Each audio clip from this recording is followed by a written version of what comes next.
Sir, ಮೊದಲನೇದಾಗಿ ಈ honey trap ಅಂದ್ರೆ ಏನು ಸರ್? ಯಾಕೆ ಇಷ್ಟೊಂದು ವಿಚಾರಗಳು ಮತ್ತೆ ಇಷ್ಟೊಂದು ಕಾಂಟ್ರವರ್ಸಿ ಆಗೋದಕ್ಕೆ ಏನು ಕಾರಣ ಸರ್ ಇದು?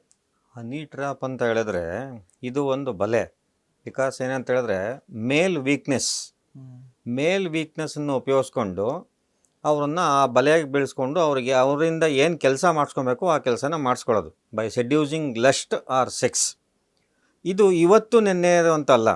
ಇದು ನೀವು ಪುರಾಣ, ರಾಮಾಯಣ, ಮಹಾಭಾರತ, ಇತಿಹಾಸ ಬಂದರೆ ಅವಾಗಿಂದನೂ ಇದೆ ಅದಕ್ಕೆಲ್ಲ. ನೀವು ಅವಾಗ ಫಸ್ಟ್ ತೊಗೊಳ್ಬೇಕು ಅಂತ ಹೇಳಿದ್ರೆ ಮೋಹಿನಿ ಭಸ್ಮಾಸುರ ಕತೆ ಗೊತ್ತಿರ್ಬೇಕು ನಿಮಗೆ. ಆ ಮೋಹಿನಿನ ಕಳಿಸೋದೇ ಅದಕ್ಕೋಸ್ಕರ, ಆ ಮೋಹಿನಿ ಟ್ರ್ಯಾಪ್ ಮಾಡೋಕ್ಕೋಸ್ಕರ ಕಳಿಸೋದು. ಅದಾದ್ಮೇಲೆ ನೀವು ಬಂದರೆ ನೆಕ್ಸ್ಟು ವಿಶ್ವಾಮಿತ್ರ ಮೇನಕೆ, ಆ ಇಂದ್ರ ಮೇನಕೆಯನ್ನು ಕಳಿಸೋದೇ ಆ ವಿಶ್ವಾಮಿತ್ರನ ಇದು ಮಾಡೋದಕ್ಕೆ ಅಂತ ಹೇಳ್ಬಿಟ್ಟು.